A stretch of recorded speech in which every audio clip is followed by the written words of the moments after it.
La cybersécurité est une question de technologie, mais aussi d'écosystème.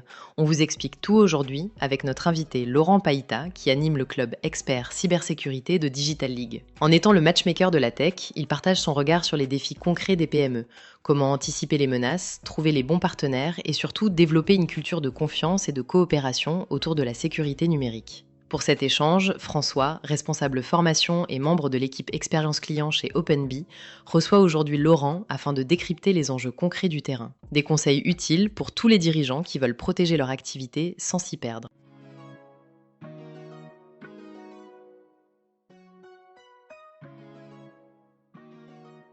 Bonjour à toutes et à tous. Aujourd'hui, nous nous retrouvons pour parler d'un sujet qui concerne toutes les entreprises, grandes ou petites, récentes ou moins récentes, le sujet de la cybersécurité.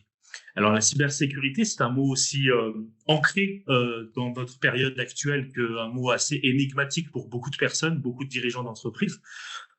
Entre les différentes lois, les outils, les dispositifs, c'est un très très large sujet. Eh bien, aujourd'hui, on va le traiter d'une manière un peu spécifique, ce sujet. On va le traiter grâce à un angle du réseau, de la coopération et du lien humain. Et pour ça, pour en parler, j'accueille aujourd'hui Laurent Païta, responsable du projet chez Digital League et animateur du club Expert Sécurité, qu'on surnomme aussi parfois le matchmaker de la tech. Mais ça, on en parlera après. Bien, bonjour Laurent. Bonjour François. Merci tout d'abord d'être avec nous aujourd'hui. Alors, avant de parler du club cyber et de rentrer un petit peu dans le vif du sujet, j'aimerais qu'on parle un peu de toi. J'aimerais qu'on parle un petit peu, qu'on parle, parce que je l'ai donné un petit peu en introduction, de ton nom, le matchmaker de la tech. Ça, c'est quelque chose qui m'intéresse. C'est quoi? C'est dans ce que tu es, ce que tu apportes dans ta manière de travailler, dans la manière dont on te voit. C'est quoi le matchmaker de la tech, en fait? Et bien alors, le nom matchmaker c'est pas moi du coup qui l'ai inventé, c'est un des partenaires de Digitalic qui m'a baptisé comme ça. Et pour aller plus loin, il m'avait à ce moment-là appelé le Tinder de la tech. Alors pas pour former les couples, les couples amoureux, mais pour former les couples, on va dire business ou relationnels. Et donc voilà, on l'a un peu dévié en disant on va mettre matchmaker, ce serait quand même plus sympa effectivement. Mais parce que j'ai vu que j'ai un profil un peu particulier. Et donc, j'arrive un peu à traduire les langages de certains métiers ou tout du moins de certains secteurs. Bah, ça permet forcément de tisser des liens. Et je pense que ça, c'est aussi dû du coup à mon parcours d'entrepreneuriat et qui fait qu'à un moment donné, bah, on doit trouver des solutions, on doit trouver des appuis. Et aujourd'hui, voilà, je le mets en œuvre chez Digitalic parce que c'est une communauté. C'est une communauté d'entreprises. On est un cluster des entreprises du numérique. Donc, une grosse partie de mon job au quotidien demeure la facilitation, être une cheville ouvrière, un engrenage, de connecter les gens, faire en sorte que ceux qui ont des problématiques puissent trouver des fournisseurs de solutions, que ce soit sur de la technologie, sur des finances, sur du RH, peu importe, et même sur l'entrepreneuriat, quand un chef d'entreprise se pose 1000 questions sur comment il doit piloter son entreprise, eh ben, il va y avoir certes des focus tech, mais il va y avoir de l'humain, il va y avoir de la stratégie. Et donc, ben, ça mouline un petit peu en moi et j'essaie de créer ces liens, ces connexions. Et voilà, effectivement, à des moments donnés, ça fait des belles étincelles. Donc, et voilà, c'est ça qui fait la richesse et où on me dit, bah oui, effectivement, tu es un peu le matchmaker parce que tu arrives des fois à avoir des liens sur des choses qui, à la base, sont un peu anodines, mais le fait de comprendre et d'écouter réellement les gens, de ne pas faire une écoute passive, mais plutôt une écoute vraiment active et d'auto-tirer le fil. Je vais prendre l'exemple. Quand j'échange avec un dirigeant d'entreprise, même s'il me donne une information, j'arrive à la mettre en perspective par rapport à moi-même ce que j'ai vécu. Et donc, je me dis, bah, si il me dit ça, eh ben, sans doute qu'il faut anticiper ça, parce que j'aurais pensé ou j'aurais fait comme ça. Et donc, j'essaye à ce moment-là d'anticiper un peu la chose. Tout comme quelqu'un qui va essayer de créer sa startup, étant aussi passé par là, bah voilà, je sais très bien les problématiques qu'il peut y avoir derrière. Voilà. Donc, c'est ce tissage un petit peu d'idées qui amène à tisser du lien. Alors, c'est assez rigolo parce que on commence tout de suite à parler d'humain parce que ça va être notre sujet aussi. Mais la base, c'est la cybersécurité. Et quand on entend le terme cybersécurité, et alors encore plus quand je me positionne par rapport à la cible dont tu parles, dont tu as fait partie derrière, c'est un dirigeant, la cybersécurité et l'humain, c'est ça va ensemble par défaut. Et du coup, toi, c'est ça les projets que tu mènes chez Digital League. On peut parler d'open innovation, des projets liés à la transformation numérique. On est bien d'accord. C'est pour mélanger ces deux choses-là. Oui. Alors, effectivement, le club expert cybersécurité que je gère chez Digital League, pour la petite histoire, on m'a confié la mission à mon arrivée chez Digital League, sans pour autant savoir que la cybersécurité était un de mes dadas depuis ma plus tendre enfance. Donc, j'ai été passionné par la tech au sens large, mais en l'occurrence, la cybersécurité m'a toujours fasciné. Donc, j'en ai pas fait ma carrière, j'en ai pas fait mon métier, mais si je n'avais pas suivi le parcours que j'ai suivi, je pense qu'aujourd'hui, je serais dans la cybersécurité. Donc, c'est assez marrant, finalement, de revenir là-dessus. Et effectivement, pour le commun des mortels, on va dire que la cybersécurité est un aspect technique. Et pour moi, à contrario, ça a toujours été une problématique humaine. Parce que on le dit souvent, alors maintenant ça peut être galvaudé pour beaucoup, mais en disant que l'humain est le premier rempart, voilà, ou est le premier maillon faible. Mais dans tous les cas, une solution technique demeure une solution technique. Mais aujourd'hui, l'ingénierie sociale, toutes ces choses-là, ça fait appel à l'humain. Et que dans une entreprise, les forces vives sont les machines, certes, mais c'est aussi humain. Donc, quand on croise, en fait, l'humain est au cœur de tout et les technologies ne sont pour moi que des outils. Je suis pas, j'avais beau être dirigeant d'une entreprise industrielle, j'avais une quarantaine de salariés, des machines à la pointe, mais l'humain était au cœur, toujours. Et dans la cybersécurité, je considère que ça l'est aussi. Et oui, parce que pour qu'on puisse parler cybersécurité, il faut bien qu'il y ait des personnes qui puissent mettre ça en œuvre dans une entreprise. Parce qu'historiquement, alors certes, on n'en est plus à l'époque où on commence à informatiser les entreprises. On a dépassé largement cette étape-là, en tout cas dans les domaines dans lesquels on traite. Mais pour ce faire, il faut de l'humain des deux côtés, parce que c'est ce que tu disais. L'humain, c'est aussi le premier danger dans une sécurité, dans une protection. Si on rentre dans le concret, moi, je suis une PME. Oui. Aujourd'hui, je sais que j'ai des choses à faire pour sécuriser mon entreprise à tout niveau. La cybersécurité, c'est quelque chose qui doit rentrer dans les budgets, entre guillemets. Avant, voilà, il fallait payer l'électricité, le chauffage et puis le réseau Internet pour pouvoir faire fonctionner l'entreprise. Maintenant, du coup, là, c'est bien. Tu dis, il y a plein de partenaires, etc. Mais moi, j'ai pas de moyens énormes. En tant que PME, je sais que c'est un budget qui va falloir. Oui. Par où je commence? En fait, pour les gens qui nous écoutent là, je dis OK, bon, très bien le sujet, ça y est. Mais je commence par où? Dans tous les cas, si je prends le b.a.-ba, c'est déjà d'en prendre conscience et de participer des fois à des sessions d'ateliers ou de conférences de sensibilisation ou d'évangélisation pour comprendre comment on est exposé, comment une entreprise est exposée au risque. C'est déjà le premier enjeu, parce que très souvent un chef d'entreprise va se dire ça ne me concerne pas, personne va venir m'attaquer, etc. Même la boulangère d'à côté risque de croire qu'elle est à l'abri de tout. On a encore eu le cas il n'y a pas très longtemps, une boulangerie qui a été attaquée, et du coup la caisse de paiement était bloquée, donc du coup plus de paiement par CB ni par quoi que ce soit. Pourtant elle croyait être à l'abri. Ils ont demandé 10 000 € de rançon, impossible de le payer, voilà. Mais en fait, il faut déjà que le chef d'entreprise prenne conscience du fait qu'il puisse être attaqué. Et ça se passe notamment au travers des conférences, des ateliers qu'il peut y avoir aux quatre coins des territoires de la région, avec les pôles, les clusters, les chambres de commerce, agences Auvergne-Rhône-Alpes entreprises, etc. Toutes ces organisations para-étatiques, dont Digital League, où on mène des actions de sensibilisation auprès des chefs d'entreprise de manière générale et des équipes un peu plus larges. Ça, déjà, c'est la base. À partir du moment où on a déjà ça et qu'il y a une prise de conscience qui se fait, il y a des dispositifs qui existent ou, dans tous les cas, il y a des choses qui se dessinent pour accompagner progressivement. les chefs d'entreprise. Des fois, les chambres de commerce peuvent avoir des dispositifs d'accompagnement.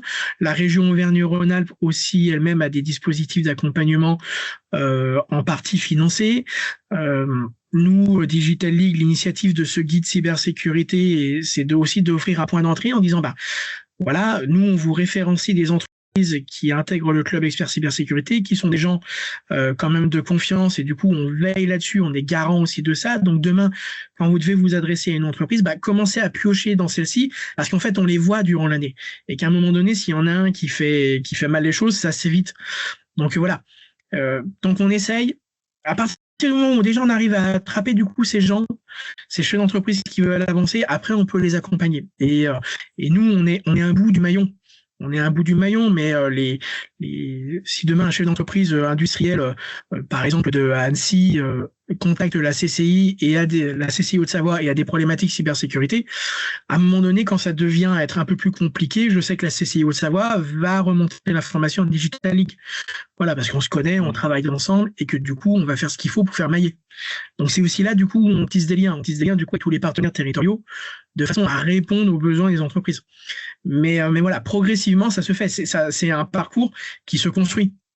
Donc la cybersécurité n'est pas là pour tout révolutionner, mais dès que la personne arrive à prendre conscience, et du coup après voilà, on arrive plus facilement à l'accompagner, à la connecter aux bonnes personnes. Donc déjà les phases de sensibilisation et après de se tourner vers les partenaires de leur réseau respectif.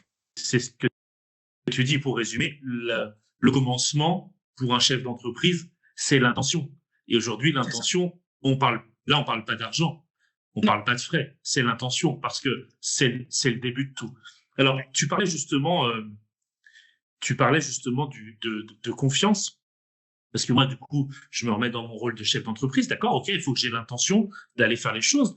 Alors, tu parlais aussi tout à l'heure de tiers de confiance, la confiance.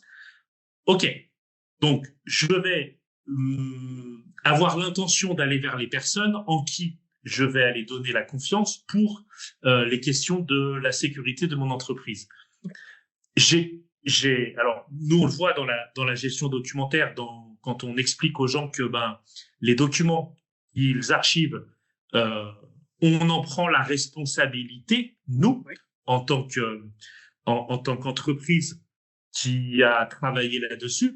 Donc là, tu es en train de me dire que quand même, le rôle que tu as aussi, c'est de dire à l'entrepreneur, viens me voir déjà, et je vais te mettre entre les mains de personnes de confiance, et ils vont transférer la responsabilité. C'est un peu ça aussi pour la PME aujourd'hui.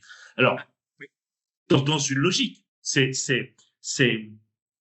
il faut s'entourer des bonnes personnes parce que moi, je dois faire confiance. Donc, pour transférer les responsabilités et mes données aussi.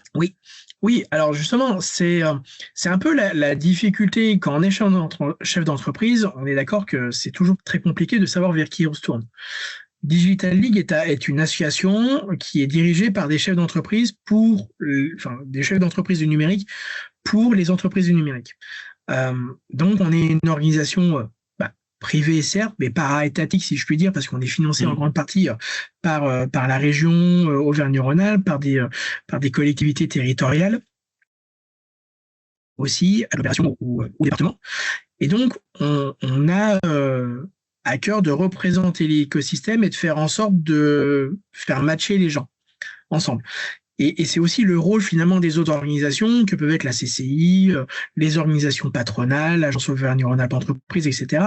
On a toutes et tous un petit peu ce rôle du coup de créer du lien entre les gens et d'inspirer la confiance. C'est ce qui est aussi garant du fait que les gens, après les entreprises, du coup, adhèrent à nos réseaux, si je puis dire.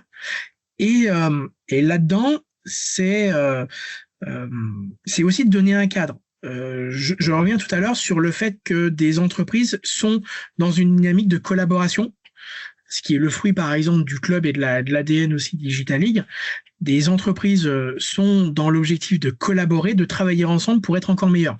Donc ça veut dire qu'elles sont, on peut plus facilement leur faire confiance que certains qui vont juste avoir une approche business et one shot. Donc c'est aussi ça l'enjeu.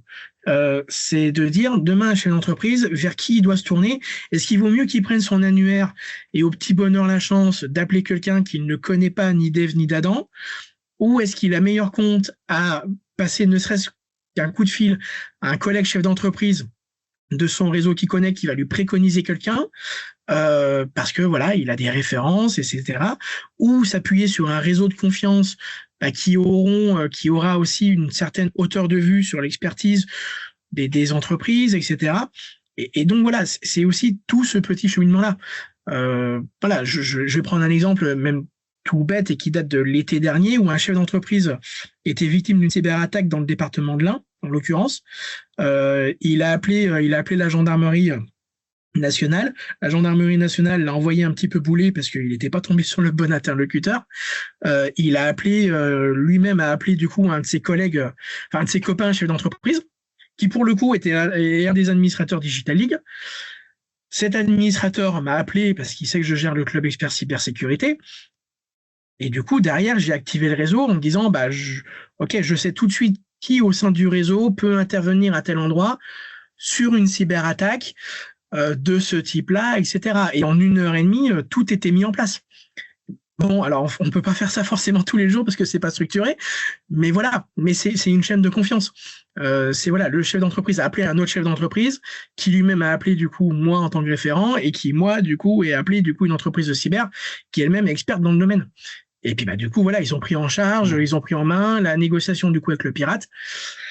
Et puis voilà, du coup ça s'est bien solutionné, mais voilà, mais le simple fait aussi d'activer son réseau et de faire partie de réseau, c'est aussi une clé. C'est aussi une des clés. Voilà. Donc. Et dans ce monde-là, tu as quand même un rôle un peu particulier. Hein. On peut parler un petit peu de créateur de liens, parce que c'est ça aussi, c'est le monde de la tech, mais c'est surtout comment faire pour créer un lien entre les différents acteurs du numérique. C'est ça aussi. Alors effectivement, on peut revenir un peu rapidement sur mon parcours, mais j'ai un profil un peu atypique parce que je suis sorti d'une école de commerce et ensuite j'ai eu la chance d'évoluer au début dans le BTP en tant qu'ingénieur commercial, donc rien à voir avec la tech. Ensuite, j'ai intégré le groupe familial donc que dirigeait mon père, qui était dans l'industrie de la plasturgie et du luxe en l'occurrence, et où j'ai fait mes armes pendant plus d'une dizaine d'années, donc à gravir les échelons, jusqu'à prendre la direction générale du groupe, d'un petit groupe de 5 PME et d'une quarantaine de salariés. Donc j'ai eu un parcours très opérationnel, très pratico-pratique, on va dire, de direction d'entreprise, avec l'opportunité aussi de créer des entreprises, une start-up, etc. Et en fait, toujours orienté finalement vers l'excellence, vers l'humain, parce que le domaine du luxe, en l'occurrence, c'est une expérience et c'est une exigence un peu particulière. Et quand on fournit des grands noms du luxe, on est obligé d'embarquer nos équipes, voilà, vers une certaine excellence. Donc, j'ai toujours été habitué à travailler en équipe, à essayer d'avoir ou d'obtenir le meilleur de mes équipes. Et voilà, et finalement, le groupe familial vendu, j'ai changé de parcours. Je suis passé dans un syndicat patronal sur les questions de transformation numérique et de cybersécurité, en l'occurrence. Donc, du coup, je suis passé de l'autre côté du bureau. C'était un peu ma volonté de pouvoir accompagner les chefs d'entreprise. Parce que je sais la difficulté quand on est chef d'entreprise d'être le nez dans le guidon ou, on va dire, dans un aquarium.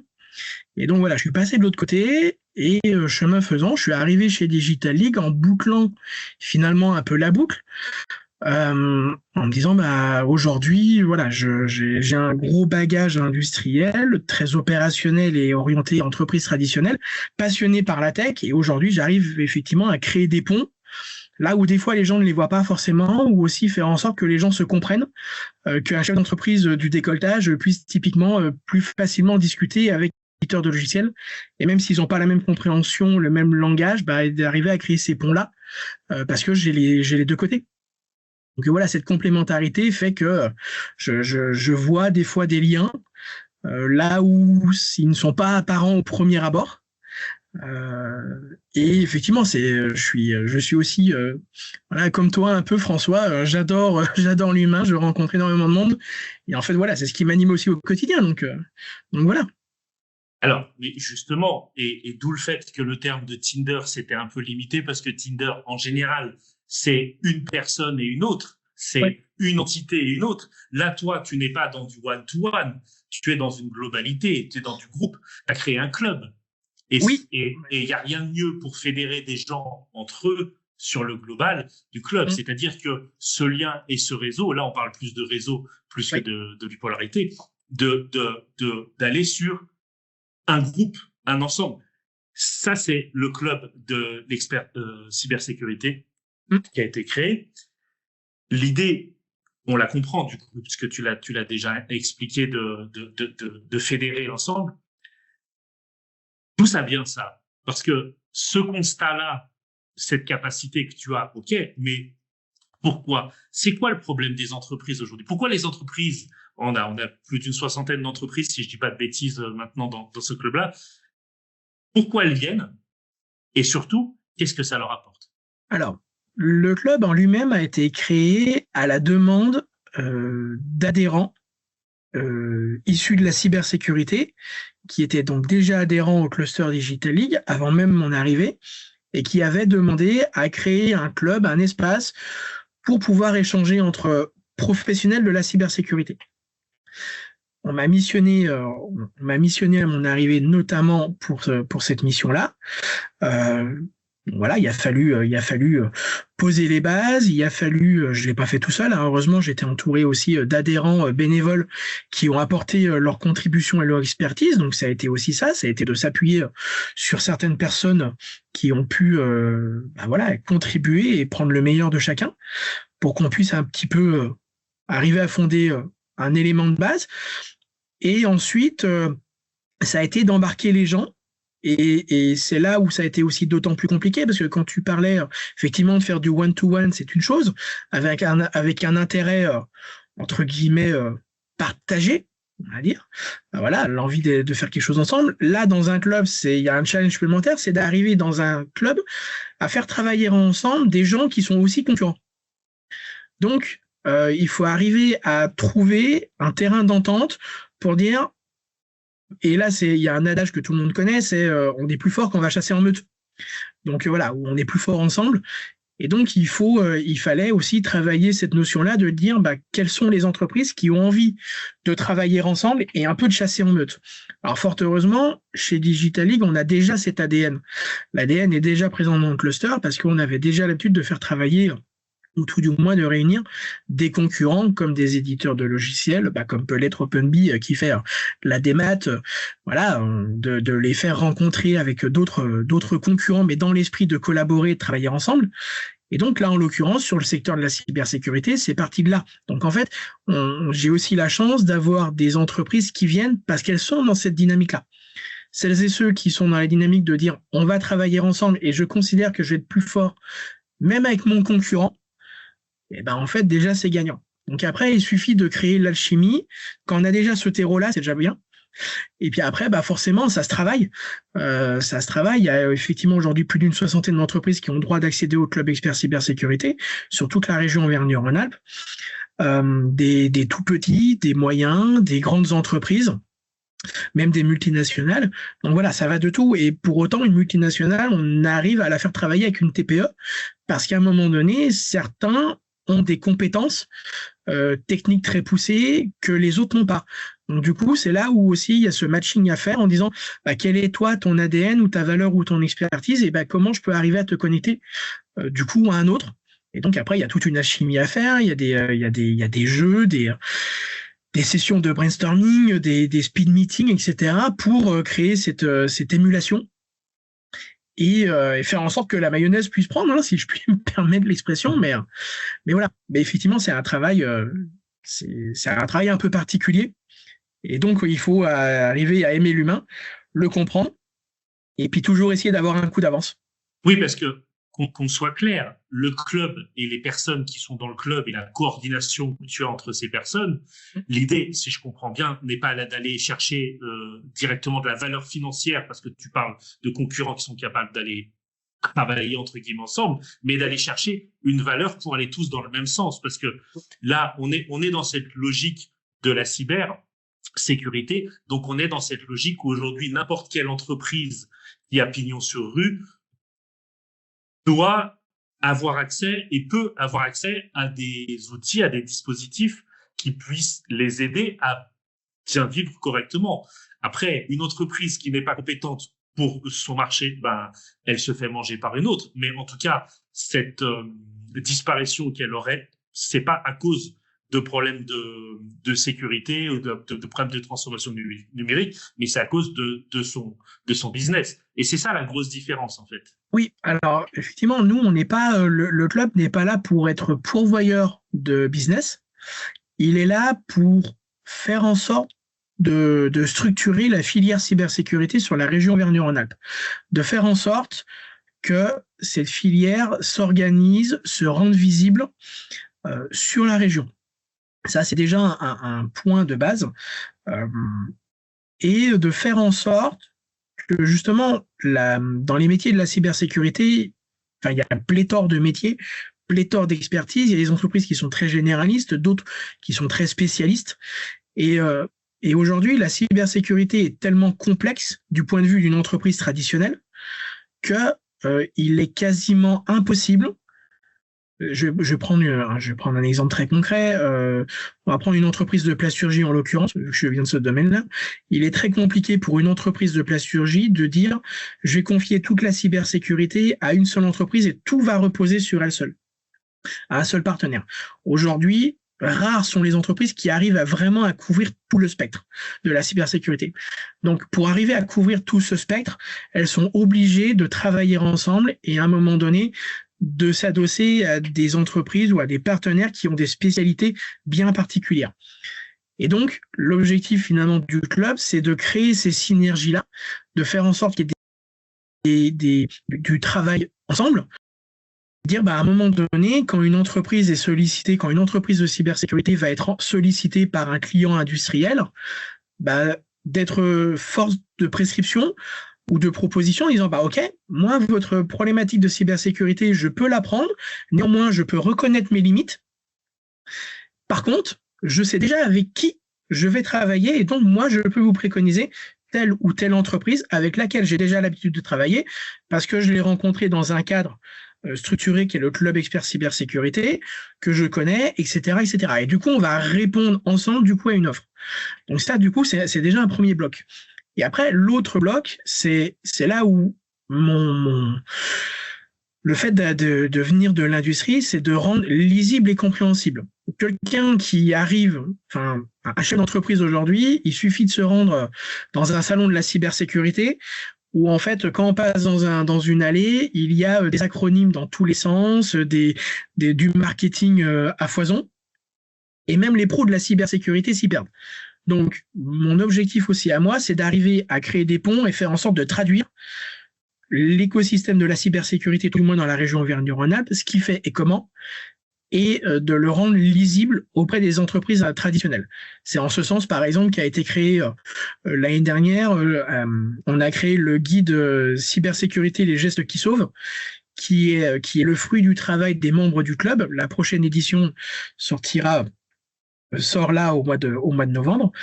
Et ce guide-là, par exemple, est destiné à toutes les entreprises traditionnelles de la région qui ont besoin de se faire accompagner sur de la cybersécurité et qui, à un moment donné, ne savent pas par qui passer correctement et par qui passer comme tiers de confiance un petit peu.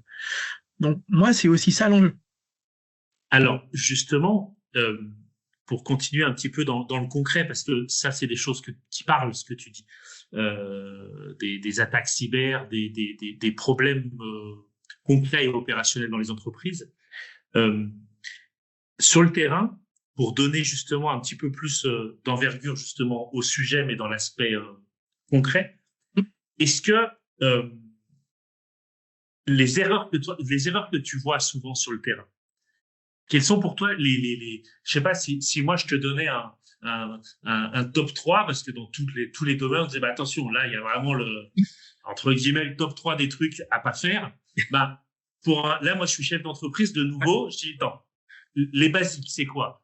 Je sais pas, ça va être du mot de passe, ça va être des ordinateurs. Les erreurs que tu vois qui sont catastrophiques au final. Eh ben, si je devais faire un top 3, numéro 1, c'est le fait de se dire qu'on est à l'abri. Ça, c'est le premier.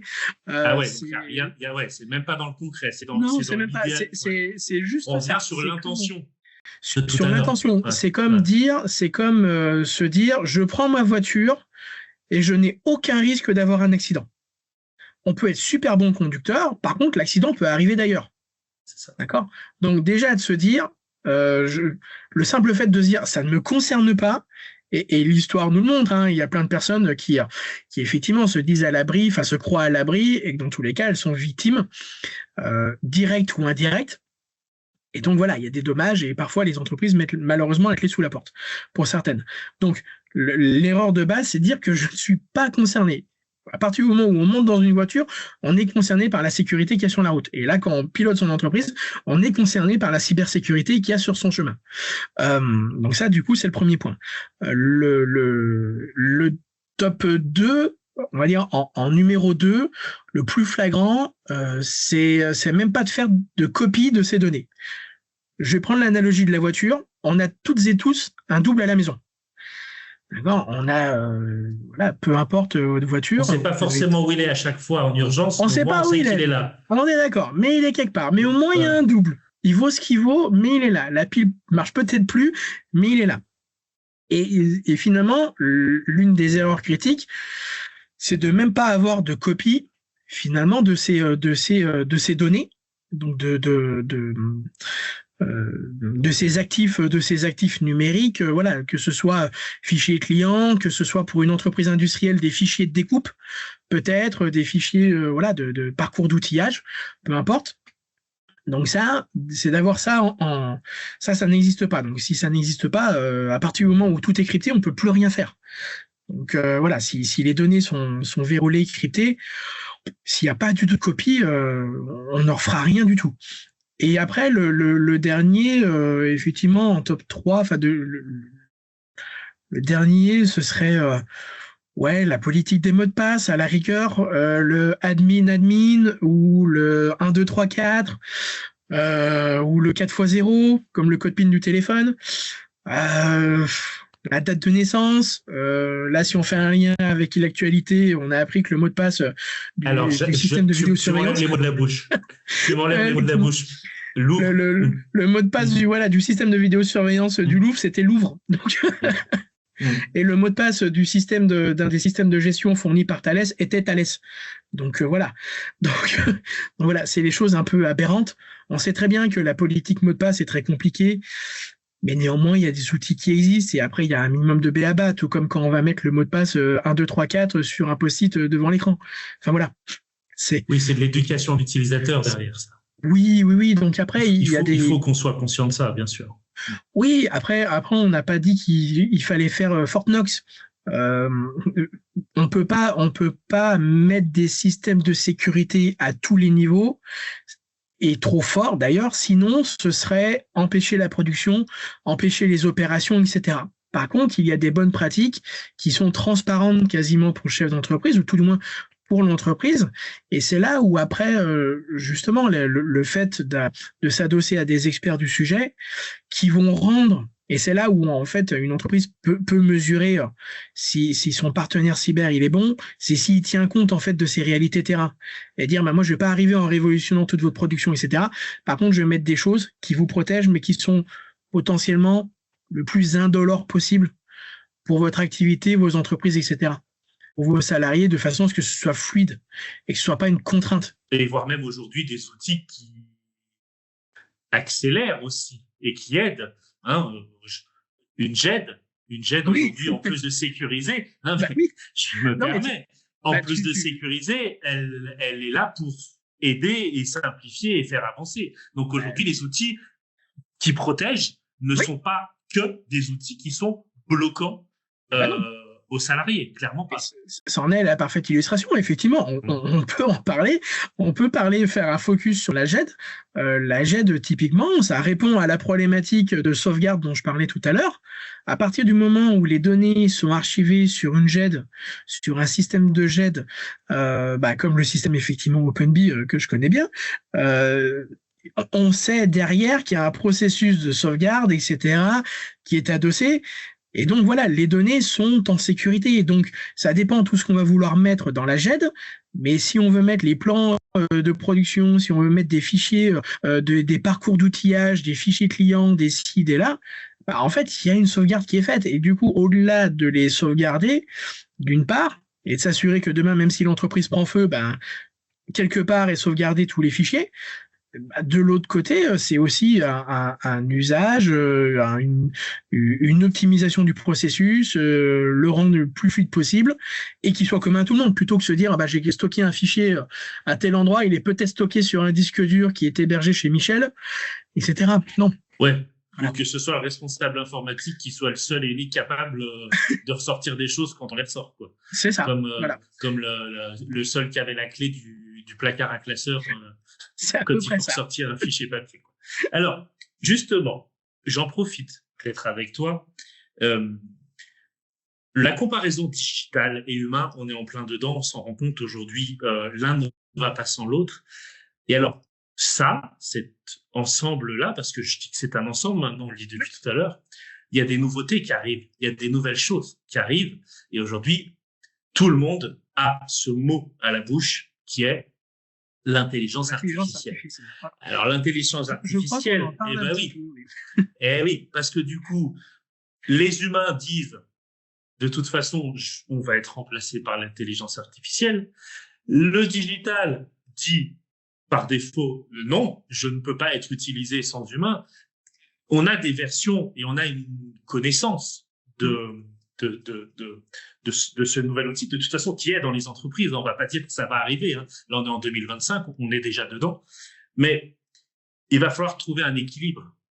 Et il faut trouver un équilibre entre les outils qui travaillent pour nous et l'humain. Et ça, je sais qu'on a déjà eu cette discussion. J'aimerais que tu nous en parles un petit peu de l'IA et surtout, évidemment, dans notre sujet de protection des données et de cybersécurité. Alors, l'intelligence artificielle, effectivement, c'est un sujet dont on parle beaucoup, qui fait couler beaucoup d'encre. Pour ma part, j'ai la chance de le voir de différentes manières. En tant que consommateur, si je puis dire, parce que je suis un très gros consommateur d'intelligence artificielle, j'en ai fait un outil aujourd'hui du quotidien. J'ai trouvé mes usages. J'ai trouvé des usages et je fais évoluer aussi mes usages en conséquent. C'est aussi, chez Digital League, on fédère des acteurs de l'intelligence artificielle, donc des entreprises qui développent ce qu'on appelle des réseaux de neurones ou des systèmes, des LLM ou des RAG, etc., pour employer des termes un petit peu vulgaires, si je puis dire. Donc, je le vois du côté aussi très expert, de ceux qui sont très avancés, et après, je le vois aussi du côté de ceux qui le déploient, par exemple, comme quand ce sont des éditeurs de logiciels ou autres, qui vont dire, du coup, on va insérer de l'intelligence artificielle dans notre solution. Et après, effectivement, je confronte avec les entreprises quotidiennes qui vont se dire, on va l'utiliser, l'intégrer ou pas. Effectivement, ça pose des questions d'humain, mais alors, vu de mon côté, l'intelligence artificielle est plutôt une lame de fond. Elle est là. Autant il y a peut-être 1 an et demi, 2 ans, j'avais à la rigueur un peu plus de crainte sur le fait les boulots vont disparaître, moi compris, on va me remplacer. Laurent va disparaître, il va être remplacé par une IA.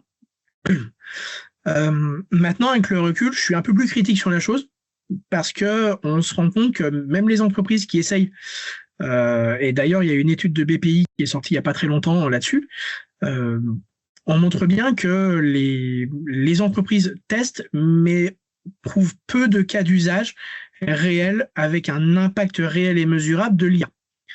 Donc, on peut modérer. Une fois qu'on a passé le côté fun de créer, de générer un visuel avec licorne, etc. Concrètement sur le terrain, qu'est-ce que ça apporte? Là, c'est un peu plus, pour une entreprise, c'est un peu plus compliqué. À partir du moment où il faut qu'elle litère, enfin, du moins déjà qu'elle comprenne, qu'elle sache prompter, qu'elle sache comment ça marche et du coup qu'elle teste dans des situations réelles pour voir s'il y a un réel gain, au moins de 20%, je considère, notamment de temps gagné possiblement. Voilà, donc ça c'est déjà une chose. Après, question cybersécurité en l'occurrence, je considère que l'intelligence artificielle doit être transparente pour un industriel.